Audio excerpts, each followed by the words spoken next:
LA 외곽 작은 마트, 선샤인 그로서리의 아침은 언제나 같았다. 소영은 새벽 5시에 일어나 엄마에게 안부 문자를 보낸 후 6시 정각에 출근했다.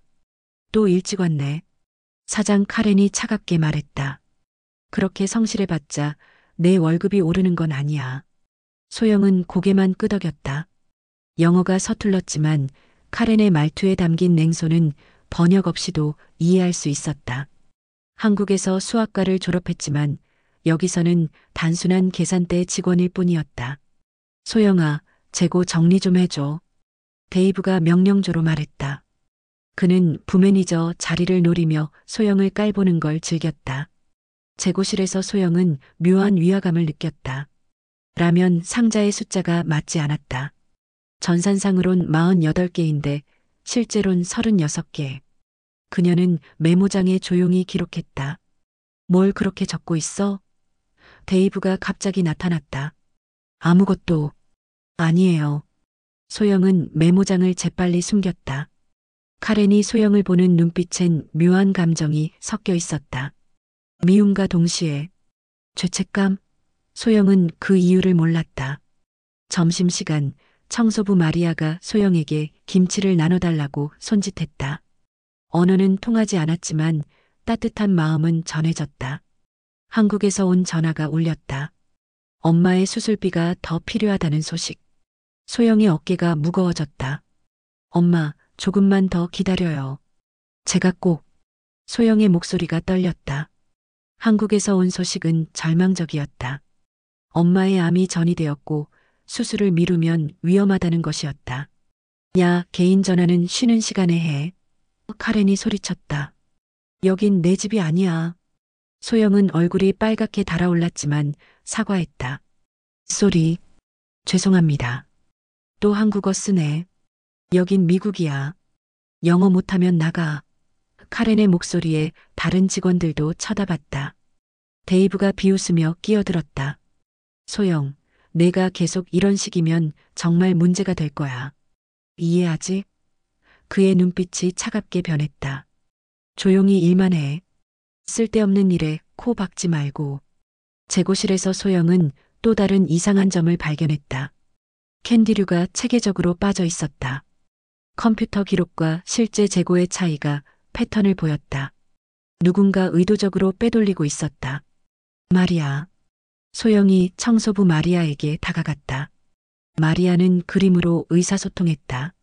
그녀가 그린 것은 밤에 누군가 상자를 들고 나가는 모습이었다. 그때 데이브가 나타났다. 뭘 보고 있어? 소영은 화들짝 놀라 그림을 숨겼다. 하지만 데이브의 표정이 순간 굳어지는 걸 놓치지 않았다. 조심해, 소영. 정말로. 월요일 오후 갑자기 모든 포스 시스템이 다운됐다. 컴퓨터 화면들이 일제히 꺼지자 매장은 아수라장이 됐다. 이런 젠장, 수리기사는 언제 와? 카렌이 전화기를 붙들고 소리쳤다. 3시간이나 걸린다고? 긴 줄이 늘어선 계산대 앞에서 손님들이 불평하기 시작했다. 데이브는 계산기로 끙끙대며 간단한 계산도 제대로 못했다. 이건 얼마지? 2.99달러 3개의 세금까지. 데이브가 헤맸다. 그때 소영이 조용히 나섰다. 9달러 82센트입니다. 뭐라고? 카렌이 놀라 쳐다봤다. 소영은 다음 손님의 장바구니를 훑어봤다. 우유 3.49달러, 빵 2.25달러, 사과 4파운드 2.16달러, 주스 1.99달러, 과자 3개 7.47달러, 총 17달러 36센트, 세금 포함하면 18달러 59센트입니다. 손님이 계산기로 확인해 봤다. 맞네. 정확해. 그 순간부터 모든 손님들이 소영의 계산대로 몰렸다. 그녀는 마치 컴퓨터처럼 빠르고 정확하게 암산을 해냈다. 복잡한 할인 쿠폰 계산까지 완벽했다. 어떻게 이렇게 빨라? 한 손님이 감탄했다. 한국에서 수학 전공했어요. 소영이 수줍게 답했다. 카렌의 표정이 복잡해졌다. 놀람과 동시에 뭔가 불편해하는 기색이 역력했다. 데이브는 질투 어린 눈으로 소영을 쳐다봤다. 오늘 이후 그의 계획이 가속화될 것이었다. 소영은 메모장을 가득 채웠다. 지난 3개월간 발견한 재고, 불일치들이 명확한 패턴을 보였다. 매주 목요일 밤 특정 품목들이 사라졌다. 총 손실액은 2만 달러가 넘었다. 마리아, 이거 봐요. 소영이 그래프를 보여줬다. 마리아는 고개를 끄덕이며 새로운 그림을 그렸다. 파란색 셔츠를 입은 남자가 뒷문으로 상자를 나르는 모습이었다. 데이브가 항상 파란 셔츠를 입는다는 걸 소영도 알고 있었다. 하지만 확실한 증거가 필요해요. 소영이 중얼거렸다. 그날 밤 소영은 늦게까지 남아 있었다. 카렌이 먼저 퇴근한 후 그녀는 재고실로 몰래 들어가 CCTV가 닿지 않는 사각지대를 확인했다. 정확히 마리아가 그린 위치였다. 다음 날 소영은 자신의 사물함을 열고 깜짝 놀랐다. 안에 500달러가 들어 있었다. 누군가 일부러 넣어둔 것이었다. 이상하네. 소영이 돈을 꺼내는 순간 데이브가 나타났다. 소영, 뭐라고 있어? 이게 제 사물함에. 그래, 어디서 난 돈이지? 데이브의 목소리가 차갑게 변했다. 혹시 내가. 그 순간 카렌이 들어왔다. 무슨 일이야? 소영 사물함에서 돈이 나왔어요. 데이브가 말했다. 이상하지 않나요? 카렌의 표정이 어두워졌다. 소영, 설명해봐. 소영은 억울했지만 영어로 설명하기 어려워 말을 더듬었다. 그 모습이 오히려 수상해 보였다. 내 사무실로 와. 카렌의 목소리는 얼음장처럼 차갔다. 사무실에는 카렌, 데이브, 그리고 경비원이 있었다. 소영은 의자에 앉아 떨고 있었다. 지난 3개월간 재고가 계속 사라졌어. 그리고 오늘 내 사물함에서 돈이 나왔다. 카렌이 서류를 넘기며 말했다. CCTV를 확인해 봤더니 내가 자주 재고실을 들락거리더군. 저는 안 했어요. 소영이 울먹였다. 그럼 이 돈은 뭐야? 하늘에서 떨어진 거야? 데이브가 비웃었다. 누군가 제 사물함에. 증거 있어? 누가 그랬다는 거야? 카렌이 차갑게 물었다. 그때 문이 열리며 마리아가 들어왔다. 그녀는 손에 스케치북을 들고 있었다. 마리아는 그림을 카렌에게 보여줬다. 목요일 밤 데이브가 재고실에서 상자들을 나르는 상세한 그림이었다. 심지어 그의 파란 셔츠의 단추 개수까지 정확했다. 이게 뭐야? 카렌이 당황했다. 소영이 일어나 자신의 메모장을 펼쳤다. 저는 3개월 동안 재고 조사했어요.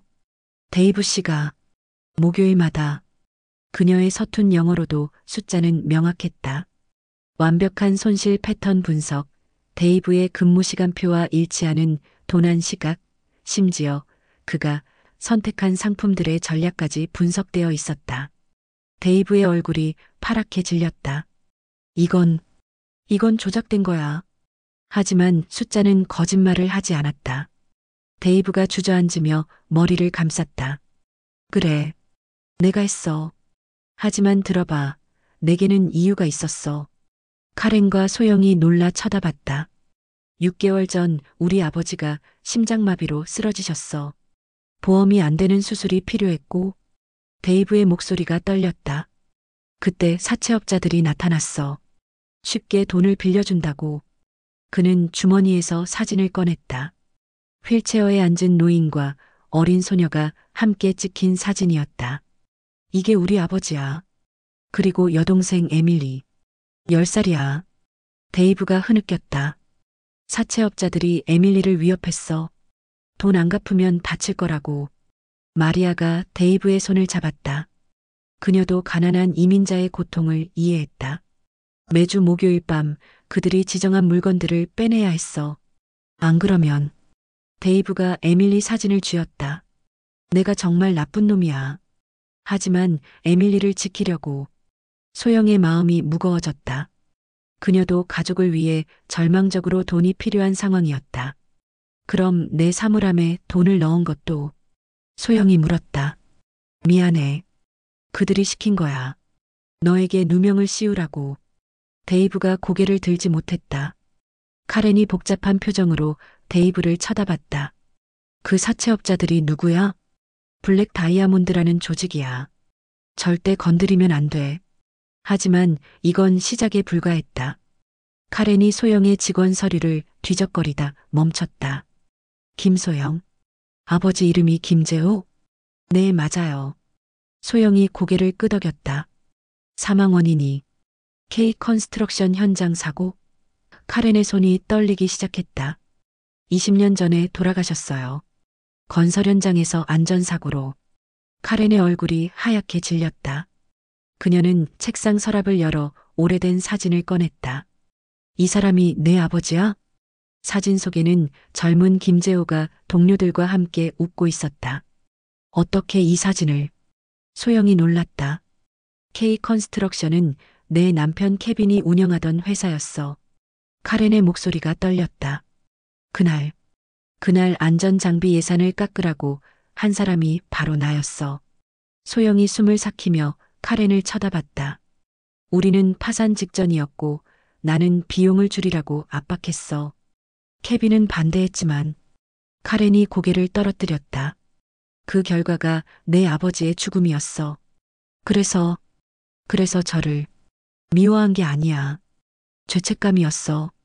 카렌이 눈물을 흘렸다. 너를 볼 때마다 그날이 떠올랐어.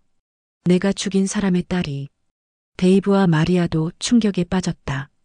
케빈은 그 일 이후 술에 빠져 살다가 5년 전에 죽었어. 나는 내게 어떻게 사과해야 할지 몰라서. 소영의 눈에서도 눈물이 흘렀다. 20년간 품어온 아버지에 대한 그리움과 원망이 복잡하게 얽혔다. 침묵이 사무실을 지배했다. 카렌, 소영, 데이브, 마리아 모두 각자의 아픔을 안고 있었다. 미안해, 정말 미안해. 카렌이 먼저 입을 열었다. 20년간 내게 하지 못한 말이야. 소영이 고개를 들었다. 아버지는 이를 사랑하셨어요. 케빈 씨를 존경한다고 하셨어요. 정말? 네. 케빈 씨가 현장 안전을 가장 중요하게 생각한다고. 그날은 정말 사고였어요. 카렌이 흐느꼈다. 아니야, 내 욕심 때문이야. 그때 마리아가 새 그림을 그렸다. 네 사람이 손을 잡고 있는 그림이었다. 비록 언어는 달랐지만 상처받은 사람들이 서로를 위로하는 모습이었다. 우리가 서로 도와야 해요. 소영이 말했다. 데이브 씨 가족도 제 엄마도 모두. 데이브가 고개를 들었다. 하지만 사채업자들은 함께 해결해요. 소영이 단호하게 말했다. 저는 숫자로, 카렌 씨는 경험으로, 데이브 씨는 내부 정보로. 카렌이 놀랐다. 정말? 날 용서해. 용서는 시간이 필요해요. 하지만 지금은 살아있는 사람들을 도와야죠. 마리아가 박수를 쳤다. 그녀의 그림 속 네 사람이 현실이 되고 있었다. 그럼 어디서부터 시작하지? 데이브가 물었다. 소영이 메모장을 펼쳤다. 일단 블랙 다이아몬드의 패턴부터 분석해봐요. 다음 날 네 사람은 마트 뒷방에서 비밀회의를 열었다. 소영이 화이트보드에 복잡한 도표를 그리고 있었다. 블랙 다이아몬드는 5개 마트에서 동시에 물건을 빼내고 있어요. 소영이 설명했다. 패턴을 보면 매주 목요일 같은 시간대에. 어떻게 알았지? 데이브가 놀랐다. 인터넷으로 다른 마트들 재고 시스템 해킹했어요. 아니, 공개 정보만요. 소영이 당황하며 수정했다. 카렌이 웃었다. 너 정말 천재구나. 케빈도 내 아버지 자랑을 많이 했어. 딸이 똑똑하다고. 블랙 다이아몬드의 약점은 예측 가능성이에요. 너무 체계적이어서 오히려 쉽게 추적할 수 있어요. 마리아가 그림을 그렸다. 거미줄에 걸린 파리 그림이었다. 맞아, 마리아. 우리가 거미줄을 쳐야 해요. 소영이 동의했다. 하지만 위험해. 데이브가 걱정했다. 에밀리는 제가 보호할게요. 카렌이 단호하게 말했다. 내가 빚진 게 너무 많아. 그들의 계획이 세워졌다. 목요일 밤 블랙 다이아몬드를 함정에 빠뜨리는 것이었다. CCTV는 내가 조작할게. 카렌이 말했다. 저는 재고 위치를 바꿔놓을게요. 가짜 상자들로. 소영이 추가했다. 나는, 나는 평소처럼 행동하고. 데이브가 어렵게 말했다. 마리아가 마지막 그림을 그렸다. 사자가 되어 싸우는 네 사람의 모습이었다. 목요일 밤 11시. 마트는 고요했지만 네 사람의 심장은 격하게 뛰고 있었다. 소영은 가짜 상자들을 전략적으로 배치했다. 겉보기엔 비싼 전자제품 상자들이지만 속은 빈 박스였다. 진짜 상품들은 안전한 곳에 숨겨뒀다. 카렌은 CCTV 각도를 조정했다. 블랙 다이아몬드 멤버들의 얼굴이 선명하게 잡히도록. 데이브는 평소처럼 뒷문을 열고 기다렸다.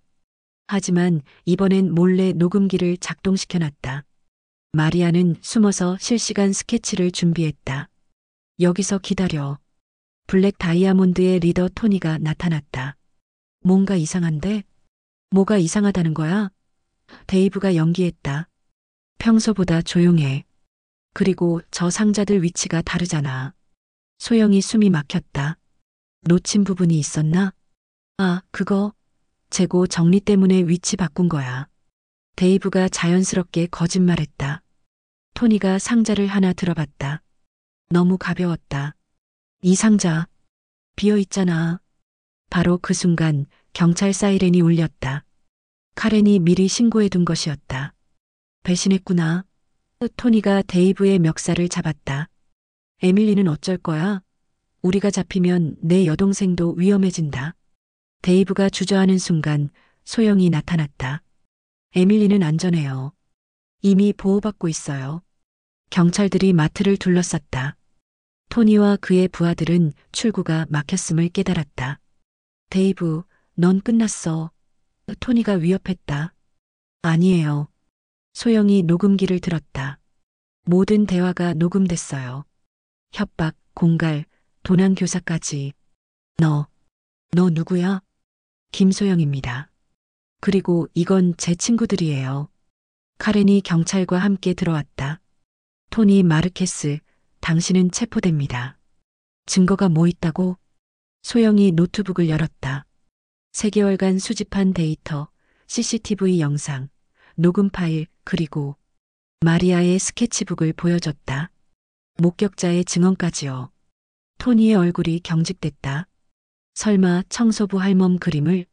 마리아 씨는 미술대학을 나왔어요. 단지 영어를 못할 뿐이죠. 경찰이 토니를 수갑을 채웠다. 묵비권을 행사할 권리가. 잠깐. 데이브가 외쳤다. 에밀리는? 내 여동생은 어떻게 되는 거야? 카렌이 휴대폰을 보여줬다. 에밀리가 안전한 곳에서 웃고 있는 영상이었다. 어제부터 내가 맡아서 보호하고 있어. 전문 경호원도 붙여뒀고. 데이브가 무릎을 꿇고 눈물을 흘렸다. 고마워. 정말 고마워. 하지만 소영의 표정은 여전히 무거웠다. 진짜 시련은 지금부터였다. 일주일 후 경찰서에서의 조사가 끝났다. 토니와 블랙 다이아몬드 조직은 완전히 해체됐고 데이브는 자수한 공로로 기소유예 처분을 받았다. 하지만 마트는 폐점 위기에 몰렸다. 연이은 사건으로 신뢰도가 떨어졌고 본사에서는 지점 정리를 검토하고 있었다. 우리 모두 실업자가 되는 건가? 데이브가 걱정했다. 아직 방법이 있어. 카렌이 말했다. 본사에 제안서를 냈어. 이 지점을 모범 매장으로 만들겠다고. 어떻게? 소영이 두꺼운 보고서를 펼쳤다. 완벽한 재고관리 시스템, 다문화 친화 서비스, 지역사회 밀착형 운영. 내가 다 계획한 거야? 카렌이 놀랐다. 혼자서는 불가능해요. 모두 함께 해야 하고 조건이 있어요. 조건? 데이브 씨는 정식으로 부매니저가 되고 마리아 씨는 고객 서비스 담당으로 승진해요. 그리고 소영이 잠시 망설였다. 나는 매니저를 해보고 싶어요. 모두가 놀랐다. 조용한 계산원이었던 소영이 이렇게 당당하게 나올 줄은 몰랐다. 실력은 충분해. 카렌이 미소 지었다. 하지만 본사를 설득할 수 있을까? 숫자로 증명해 드릴게요. 3일 후 본사에서 지역 매니저 로버트가 찾아왔다.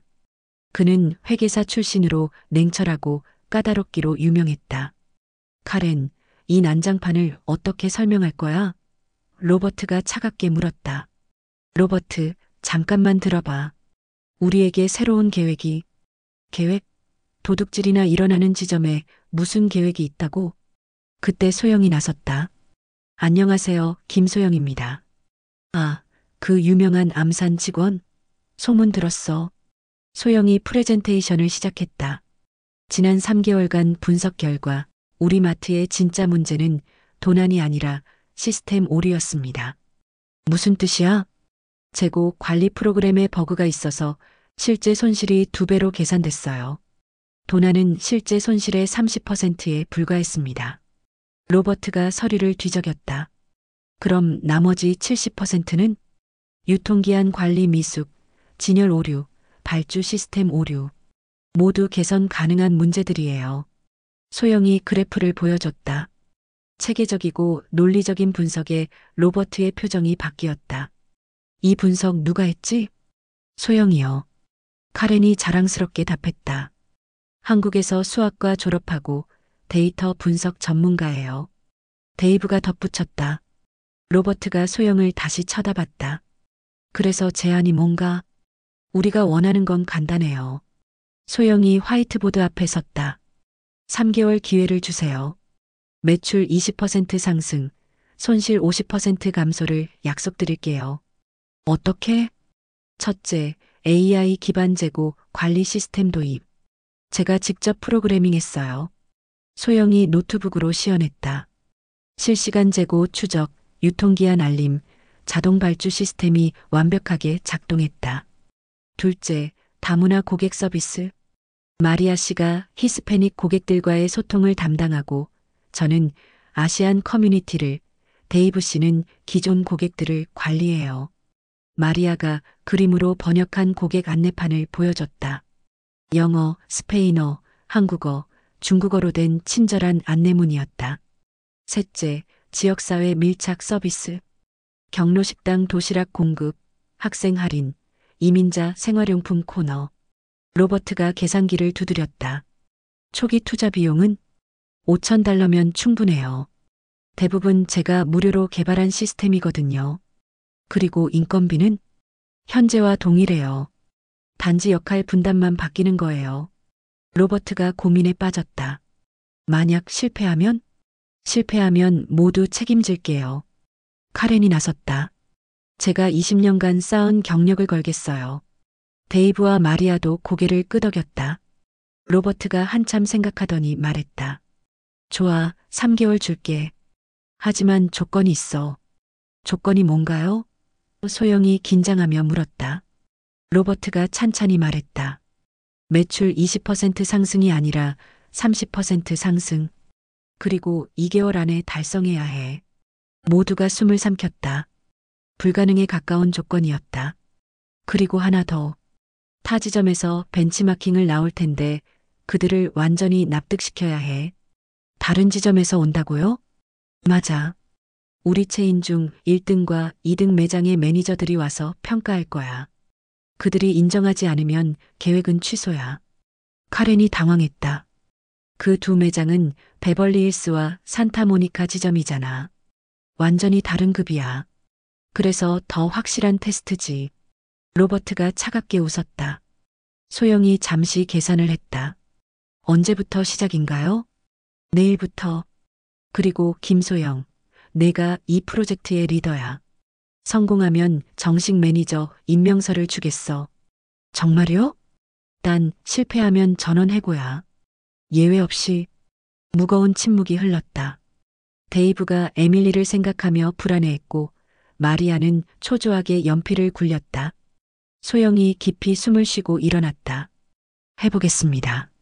정말? 카렌이 놀랐다. 네. 우리가 함께라면 할 수 있어요. 로버트가 계약서를 내밀었다. 서명하는 순간 돌이킬 수 없어. 소영이 펜을 잡았다.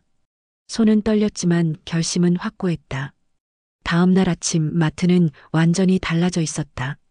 소영이 밤새 작업한 결과였다. 입구에는 5개 언어로 된 환영 메시지가 걸려 있었다.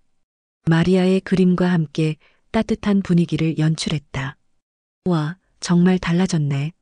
첫 고객이 감탄했다.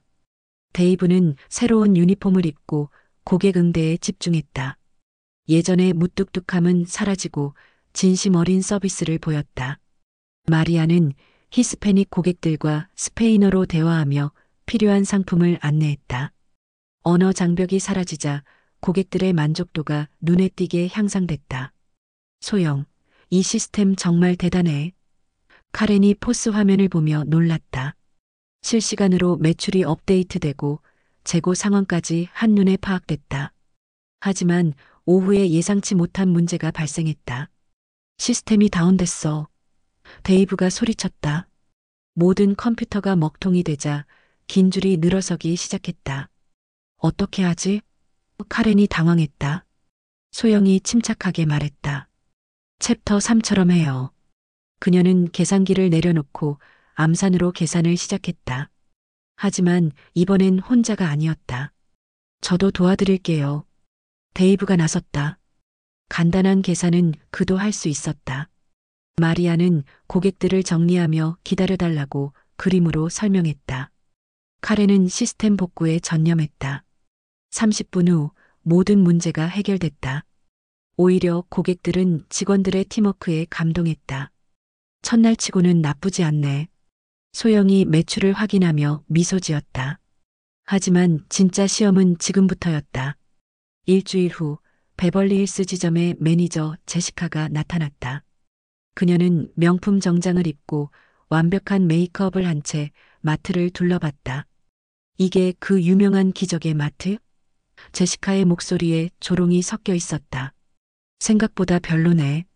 안녕하세요, 김소영입니다. 소영이 정중하게 인사했다. 아, 그 한국 여자? 소문은 들었어. 암산 좀 한다며? 그냥 필요에 의해서. 우리 매장은 월 매출이 50만 달러야. 여기는 얼마나 되는데? 제시카가 비웃었다. 카렌이 끼어들었다. 제시카, 우리는 지역 특성이 다르잖아. 변명이네. 결국엔 실력 차이야. 그때 산타모니카 지점의 매니저 마이클도 도착했다. 그는 제시카보다는 온화했지만 역시 의심스러운 표정이었다. 소영 씨, 당신이 개발한 시스템을 보여주실 수 있나요? 마이클이 정중하게 요청했다. 소영이 시연을 시작했다. AI 재고 관리, 고객 분석, 매출 예측. 모든 기능이 완벽하게 작동했다. 인상적이네요. 마이클이 인정했다. 하지만 제시카는 달랐다. 프로그램은 좋아 보이지만 결국 중요한 건 결과잖아. 2주 만에 뭘 할 수 있을지 두고 보자. 한 가지 제안이 있어요. 소영이 갑자기 말했다. 제안? 세계 매장이 일주일간 경쟁해봐요. 같은 조건에서 매출 증가율을 비교하는 거예요. 제시카가 흥미롭다는 듯 눈을 번뜩였다. 재미있겠는데? 조건은? 승리하는 매장의 시스템을 다른 곳에서도 도입하는 거예요. 그리고 지면? 진 매장 매니저는 사직해요. 모두가 숨을 들이켰다. 소영이 자신의 운명을 걸고 도전장을 내민 것이었다. 정말 해보겠다는 거야? 제시카가 불같이 달아올랐다. 좋아, 받아들여. 마이클도 고개를 끄덕였다. 공정한 경쟁이라면 나도 참여하겠습니다. 로버트가 급히 달려왔다. 무슨 소리야?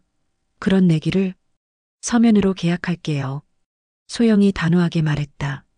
일주일간 매출 증가율 경쟁, 패자는 사직.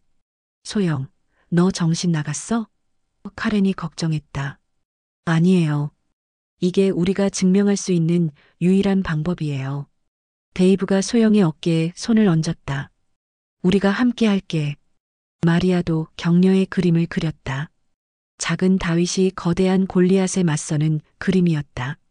계약 조건을 정리해보자. 로버트가 말했다. 일주일간 매출 증가율 경쟁.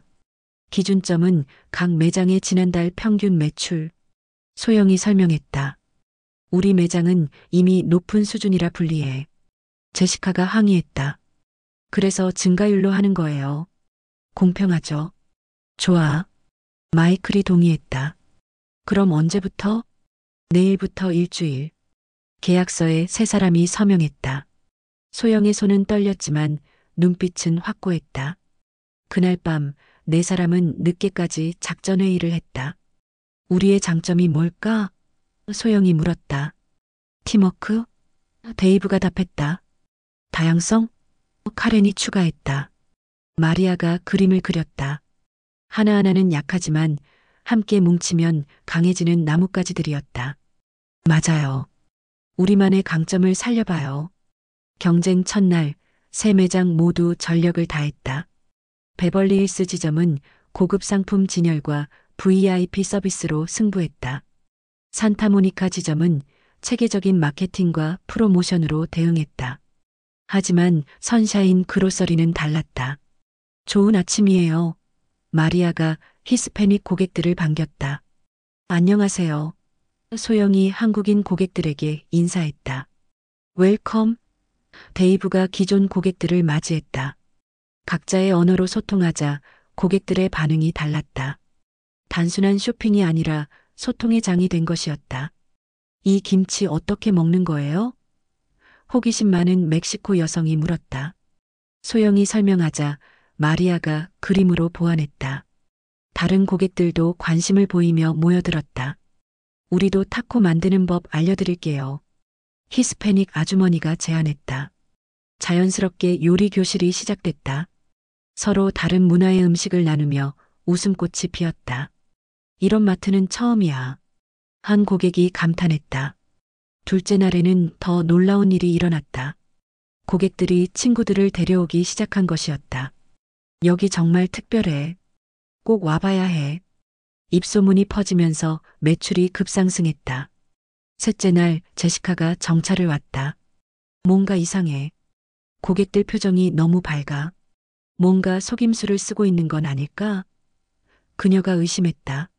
하지만 속임수는 없었다. 오직 진심만 있었다. 경쟁 4일째 예상치 못한 문제가 발생했다. 소영, 큰일 났어. 데이브가 뛰어왔다. 식품안전청에서 조사관이 와. 갑작스러운 점검이에요. 조사관이 차갑게 말했다. 익명의 신고가 있었거든요. 신고? 카렌이 당황했다. 위생관리 불량, 유통기한 조작 의혹, 무허가 요리교실 운영. 소영이 직감적으로 알았다. 제시카의 지시였다. 모든 것을 점검해 보겠습니다. 조사관은 까다롭게 매장 구석구석을 살폈다. 이 김치는 언제 만든 거죠? 3일 전에 만들었고 모든 위생 규정을 준수했어요. 소영이 서류를 보여줬다. 허가증은 여기 있습니다. 소영의 완벽한 준비에 조사관도 할 말이 없었다. 요리 교실은 어떤 허가를 받았나요? 정식 교육 프로그램이 아니라 고객 서비스의 일환입니다. 판매와 관련된 정보 제공일 뿐이에요. 2시간에 걸친 점검 결과 아무런 문제가 발견되지 않았다. 깔끔하네요. 오히려 다른 매장들보다 위생 상태가 좋습니다. 조사관이 떠난 후 소영이 화를 냈다. 이런 비열한 방법까지. 화내지 마. 카렌이 달랬다. 오히려 우리가 깨끗하다는 걸 증명한 거잖아. 그래도 시간 낭비예요. 경쟁에서 불리해졌어요. 하지만 예상과 달리 오후 매출이 급상승했다. 왜 갑자기? 조사관이 우리 매장을 칭찬한 소문이 퍼진 것 같아요. 데이브가 설명했다. 역설적이게도 제시카의 방해 공작이 오히려 홍보 효과를 가져온 것이었다. 경쟁 마지막 날 새 매장의 분위기는 절정에 달했다. 베벌리힐스 지점은 유명 인플루언서들을 초대해 이벤트를 열었다. 산타모니카 지점은 대규모 할인 행사로 승부를 걸었다. 하지만 선샤인 그로서리는 조용했다. 우리는 뭘 하지? 데이브가 불안해했다. 그냥 평소처럼 해요. 소영이 침착하게 답했다. 평소처럼? 네. 진심으로 고객을 대하는 거요. 오전 내내 고객들이 끊이지 않았다. 일주일 동안 쌓인 신뢰와 관계가 결실을 맺고 있었다. 소영, 내 친구들한테도 이 마트 얘기했어. 한국인 아주머니가 말했다. 마리아, 내 자매들도 올 거야. 히스패닉 고객이 마리아에게 말했다. 데이브, 당신은 내가 만난 최고의 계산원이에요. 단골 할아버지가 데이브를 칭찬했다. 오후 5시 집계 시간이 다가왔다. 로버트가 새 매장의 매출 현황을 발표했다. 베벌리힐스 지점 전주 대비 15% 상승. 제시카가 자신만만해했다. 산타모니카 지점 전주 대비 18% 상승. 마이클이 놀랐다. 예상보다 높은 수치였다. 그리고 선샤인 그로서리. 모두가 숨을 죽였다. 전주 대비 35% 상승. 뭐라고? 제시카가 소리쳤다. 불가능해. 뭔가 조작한 게 틀림없어. 하지만 모든 데이터는 정확했다. 소영의 완벽한 시스템이 모든 것을 기록하고 있었다. 35% 상승이라니. 마이클이 감탄했다. 어떻게 가능한 거죠? 소영이 데이터를 보여줬다. 신규 고객 200% 증가, 재방문율 85%, 평균 구매액 40% 상승. 이건 단순한 매출 증가가 아니야. 로버트가 놀랐다. 완전히 새로운 비즈니스 모델이네. 제시카만 혼자 인정하지 않았다. 운이 좋았을 뿐이야. 지속 가능하지 않을 거야. 그럼 한 달 더 해보실래요? 소영이 도전했다. 뭐? 한 달 더 경쟁해서 지속 가능한지 확인해봐요. 제시카가 당황했다. 사실 그녀의 매장은 이번 일주일을 위해 모든 걸 쏟아부었기 때문이었다. 아니, 그럴 필요는. 제시카, 마이클이 조용히 말했다. 인정하자. 우리가 졌어. 마이클? 소영 씨가 보여준 건 숫자가 아니라 진짜 가치야. 고객들의 미소, 직원들의 열정. 우리가 잃어버린 것들이야. 제시카의 어깨가 축 늘어졌다. 로버트가 발표했다. 김소영, 당신을 선샤인 그로서리의 정식 매니저로 임명합니다. 정말요? 그리고 당신의 시스템을 전 지점에 도입하겠습니다. 박수가 터져나왔다. 카렌, 데이브, 마리아가 소영을 에워쌌다. 해냈어. 데이브가 외쳤다. 마리아는 우승 트로피 그림을 그려서 소영에게 건넸다. 고마워요, 모두. 소영이 눈물을 훔쳤다. 우리가 함께 해낸 거예요. 그때 소영의 휴대폰이 울렸다. 한국에서 온 전화였다. 여보세요? 소영아, 엄마야. 큰일 났어. 엄마, 무슨 일이에요? 소영의 얼굴이 하얗게 질렸다. 암이 더 퍼졌대. 의사가 즉시 수술해야 한다고. 소영이 주저앉았다. 모든 게 잘 풀리는 듯 했는데 다시 절벽으로 떨어진 기분이었다. 수술비가 얼마나 필요해요? 8만 달러. 보험이 안 되는 특수 치료법이래. 8만 달러. 소영의 1년치 월급보다 많은 돈이었다. 엄마, 걱정 마세요. 제가 어떻게든 할게요. 전화를 끊고 나서 소영은 울음을 터뜨렸다. 소영, 무슨 일이야? 카렌이 다가왔다. 엄마가. 데이브와 마리아도 걱정스럽게 둘러쌌다. 사정을 들은 카렌이 말했다. 소영, 내가 도와줄게. 하지만 20년 전 빚을 갚을 때가 됐어. 카렌의 목소리가 진지했다. 카렌 씨, 8만 달러는 너무 큰 돈이에요. 걱정 마. 내가 방법을 찾아볼게. 데이브도 나섰다. 내 적금도 있어. 많지는 않지만. 마리아가 그림을 그렸다. 네 사람이 돈을 모으는 모습이었다. 하지만 소영은 고개를 저었다. 안 돼요. 이건 제 문제예요. 아니야. 카렌이 단호하게 말했다. 가족의 문제야.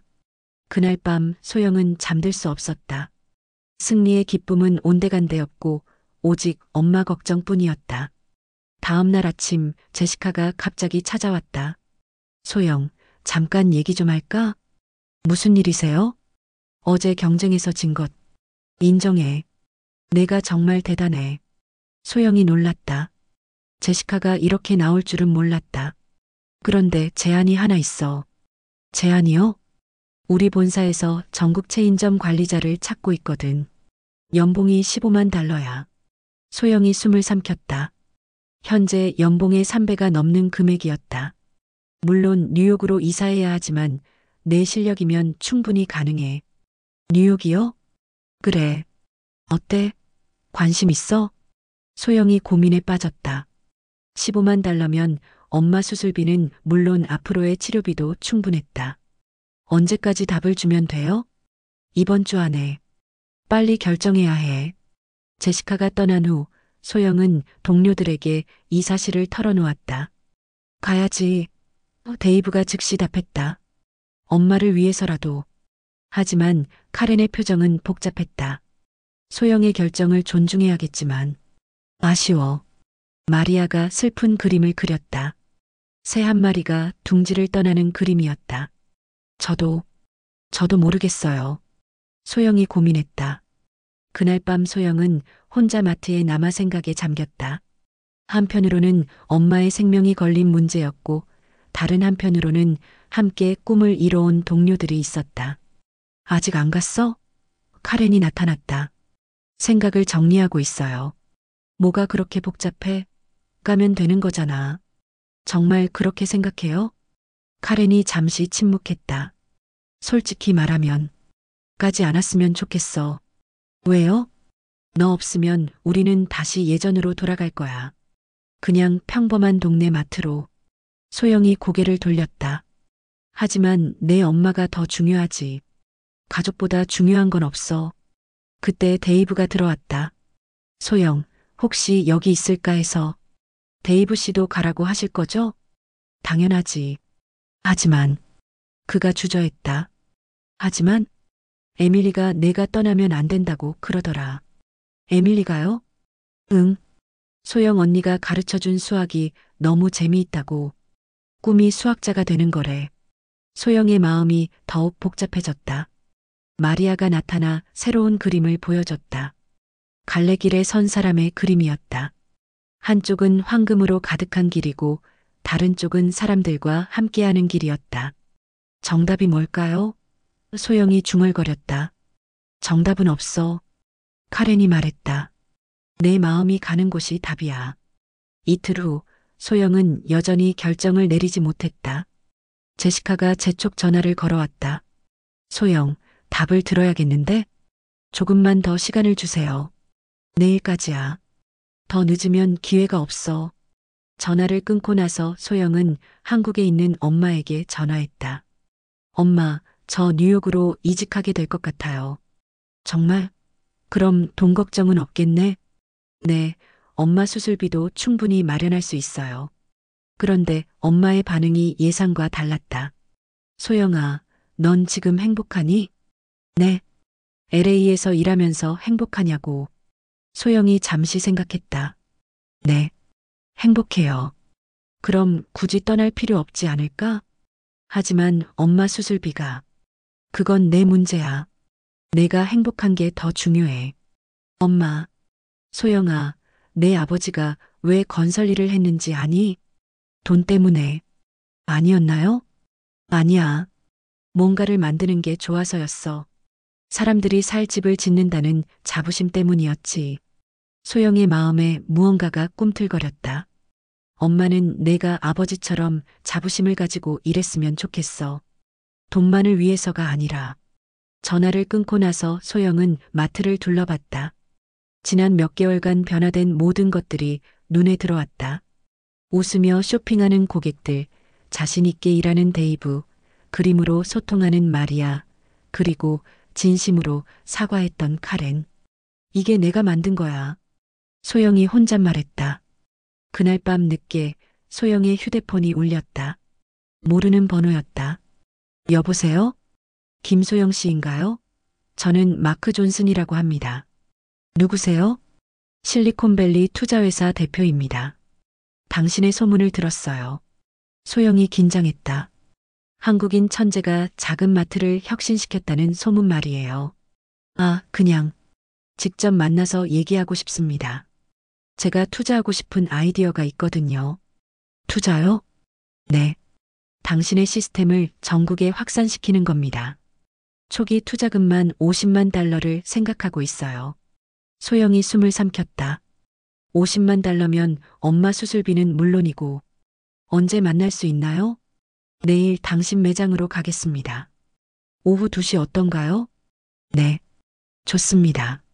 전화를 끊고 나서 소영은 흥분을 감출 수 없었다. 이제 선택할 필요가 없어. 그녀가 중얼거렸다. 다음 날 마크 존슨이 나타났다. 40대 중반의 인상 좋은 남성이었다. 와, 정말 인상적이네요. 그가 마트를 둘러보며 말했다. 감사합니다. 제안은 간단합니다. 당신의 시스템을 바탕으로 스타트업을 만드는 거예요. 당신이 CEO가 되시고, CEO요? 네. 전국 3,000개 마트에 당신의 시스템을 공급하는 사업입니다. 소영의 눈이 번쩍였다. 단 조건이 하나 있어요. 조건이요? 실리콘밸리로 본사를 옮겨야 해요. 그리고 이 팀도 함께 가야 하고요. 이 팀도요? 그럼요. 카렌, 데이브, 마리아까지. 이 팀워크가 바로 당신 성공의 비결 아닌가요? 소영이 동료들을 쳐다봤다. 모두 놀라고 있었다. 정말, 정말 저희 모두가 함께 갈 수 있나요? 데이브가 믿기지 않는다는 표정으로 물었다. 물론입니다. 마크가 미소 지었다. 각자 전문 분야가 있잖아요. 카렌 씨는 운영 총괄, 데이브 씨는 고객 서비스 담당, 마리아 씨는.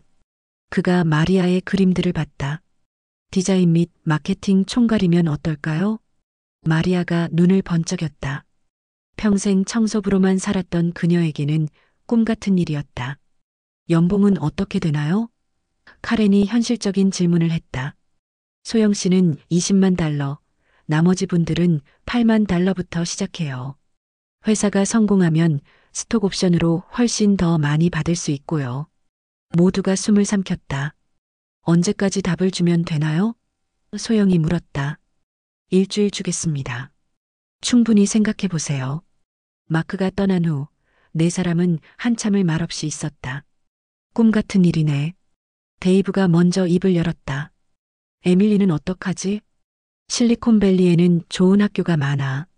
에밀리에게도 좋은 기회가 될 거야. 카렌이 걱정스러운 표정을 지었다. 하지만 우리가 할 수 있을까? 스타트업이라니. 할 수 있어요. 소영이 단호하게 말했다. 우리가 여기서 해낸 일을 생각해봐요. 마리아가 새로운 그림을 그렸다. 로켓을 타고 우주로 향하는 네 사람의 그림이었다. 마리아도 원하는구나.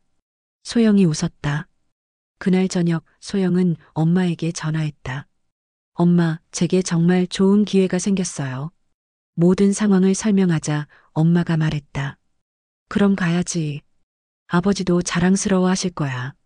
수술비는 충분히 마련할 수 있어요. 고마워, 소영아. 넌 정말 자랑스러운 딸이야. 일주일 후, 네 사람은 모두 마크의 제안을 받아들이기로 했다. 하지만 떠나기 전에 해야 할 일이 있었다. 로버트 매니저님께 얘기해야 해요. 소영이 말했다. 그가 허락할까? 카렌이 걱정했다. 계약서에는 2년 의무근무 조항이 있어. 데이브가 상기시켰다. 그럼 위약금을 내야 하나? 소영이 계산해봤다. 총 15만 달러예요. 너무 큰 돈이야. 그때 마크가 전화를 걸어왔다. 소영 씨, 결정하셨나요? 네, 하고 싶어요. 하지만 위약금 문제가. 아, 그거요? 제가 해결하겠습니다. 정말요? 네. 대신 조건이 하나 있어요. 또 조건이라니. 소영이 긴장했다. 로버트 매니저를 설득해서 우리 시스템을 그들 체인 전체에 도입하게 하세요. 그러면 우리 첫 번째 대형 고객이 되는 거죠. 가능할까요? 당신이라면 할 수 있어요. 다음 날 소영은 로버트와 만났다. 소영, 갑자기 무슨 일이야? 매니저님, 제안이 하나 있어요. 소영이 마크의 사업 계획을 설명했다. 우리 체인 전체가 첫 번째 파일럿이 되는 거예요. 성공하면 전국 최고의 마트 체인이 될 수 있어요. 로버트가 관심을 보였다. 구체적으로 어떤 장점이 있을까? 매출 30% 상승, 운영비 20% 절감, 고객 만족도 50% 향상. 숫자로 설명하자 로버트의 눈빛이 달라졌다. 정말 그런 결과가 보장되나? 로버트가 신중하게 물었다. 저희 매장이 증거예요. 소영이 자신있게 답했다. 3개월 만에 이루어낸 변화를 보세요. 로버트가 데이터를 다시 살펴봤다. 부인할 수 없는 성과였다. 좋아. 하지만 조건이 있어. 말씀하세요. 6개월 안에 전 지점에서 같은 결과를 보여줘야 해. 실패하면 계약 취소야. 알겠습니다. 그리고 소영, 너는 우리 회사의 자문 역할도 계속해야 해. 동시에요? 응. 스타트업은 해도 좋지만 우리와의 관계는 유지해야 한다는 뜻이야. 소영이 고민했다. 이중 책임은 부담스러웠다. 대신 조건을 하나 더 제시하겠어요. 뭔데? 성공하면 저희 팀 모두에게 회사 지분 1%씩을 주세요. 로버트가 놀랐다. 지분까지? 네. 우리가 만들어낸 가치에 대한 정당한 보상이라고 생각해요. 한참을 고민하던 로버트가 손을 내밀었다. 좋아, 계약하자. 계약서에 서명하는 순간 소영은 자신이 완전히 달라졌음을 느꼈다. 더 이상 단순한 계산원이 아니라 진짜 사업가가 된 것이었다. 축하해, 소영. 카렌이 포옹했다. 우리 모두 해낸 거예요. 소영이 감격했다. 데이브가 에밀리에게 전화를 걸었다. 에밀리야, 오빠가 정말 큰 회사에 취직했어. 마리아는 새로운 그림을 그렸다. 무지개 위에서 춤추는 네 사람의 그림이었다. 그날 밤 소영은 한국에 있는 엄마에게 전화했다. 엄마, 수술비 송금했어요. 그리고 모든 이야기를 들은 엄마가 눈물을 흘렸다. 소영아, 내 아버지가 보고 있을 거야.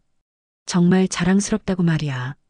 1년 후 실리콘밸리에 위치한 스마트마트 솔루션 사무실에서 소영이 직원들과 회의를 하고 있었다.